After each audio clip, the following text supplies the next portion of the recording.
Cool. Now, there we go. I just looked to my left and I see Alexander Rossi. Alexander, sir, how are you? What's up? How you doing? That's cool. Good to see you. This is amazing technology. I often feel like I'm in some spy movie. And, well, he's using his computer. He can't see us. Here we are, innocently sitting. What is that painting behind you? Is that a ski resort? Yeah, it's where I grew up in Northern California, so near Squaw Valley, which is a ski resort. But yeah, I feel you with the whole Zoom thing. I never thought that I would be a person that ever used this app, being a race car driver. Yeah.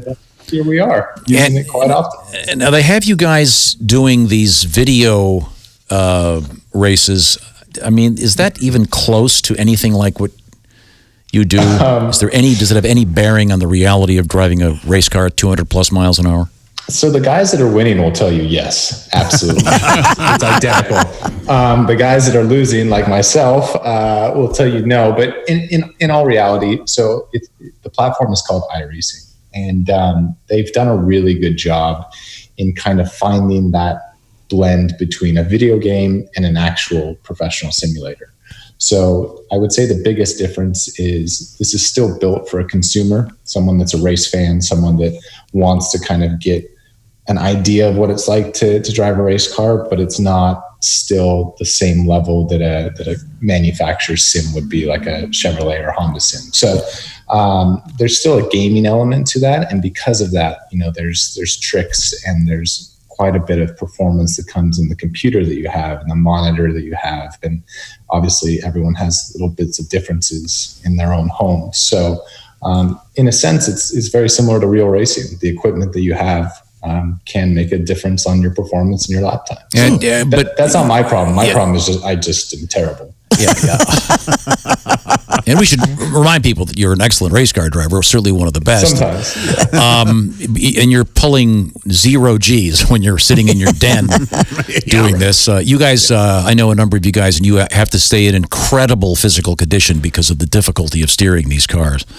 And typically not an ounce of fat on you to keep everything light and happy.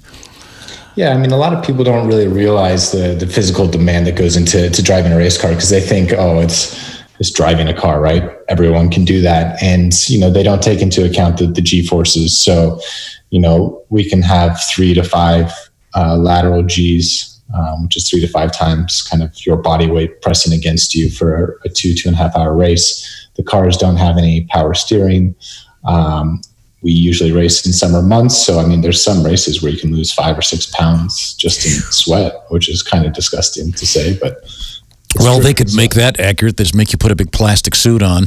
Sure. And I remember talking to someone years ago when these things were first out, the racing simulation video games, and one of the drivers told me that one thing that it was good for was he had to go to a very specific track. I forget which one it was in California, but it had a lot of turns. Mm-hmm. And he was able to play this video game over and over, and he kind of knew what was coming when he actually got there. Because he remembered, this one's the hairpin, this one's what this is what that is. So I guess that could be of some use.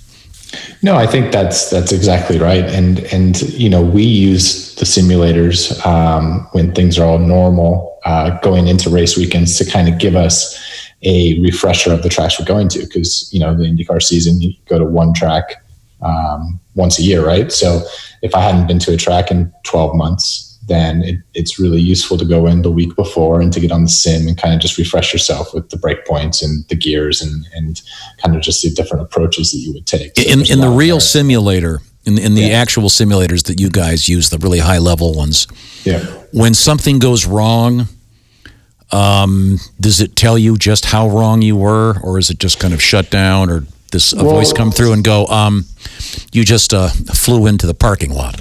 Right. I mean, all of your engineers are there, so it's pretty obvious when they come on the radio and they're like, you're an idiot type of thing. So the simulator doesn't have to tell you anything. You've got humans watching you, and it's even worse than at the racetrack, right? Because obviously they have all of the data and the telemetry that's coming back live from the car to their computers at the racetrack. But when they're at the sim, they're kind of in a room just behind what you're doing, and they're watching the monitors and everything. And so you can't really get away with anything. If they tell you to do something like, oh yeah, I did it, they can easily say, yeah, no, clearly you didn't. Now, are you still up and running with the coronavirus and everything? Do you still have your podcast going? I do. Yes, we This is with Hinch do it via Skype. Yeah, we do it with James. It's a very unprofessional podcast, but hey, we have a good time. Last week we actually did a bourbon themed podcast. Yeah, I saw that, the whiskey tasting. Did you enjoy that? That was really cool. Yeah, it was a nice little twist. We got to sample 4 bourbons during the podcast, and the podcast probably got progressively worse. Hey, the way things are going with your online racing, maybe you should sample a bourbon every 50 laps. Good point. Maybe. We'll try that this weekend. Okay. And lastly, Alexander, if they want to find the podcast, where do they go? Anywhere you listen to podcasts. It's called Off Track with Hinch and Rossi. So any of your iTunes podcast apps, Castbox, Playbean, any platform you prefer, we're there. Okay, great. I love the Napa racing cap, by the way. Yeah. Well, thanks, man. Feel free to send a case of them here. Yes. Maybe you and I will get to make another video coming up. Oh, yeah. I hope so, man. Yeah. That was great. Those are a lot of fun. Yeah. Super funny. Alexander Rossi, racing champion. Thank you, sir. Thank you, guys. And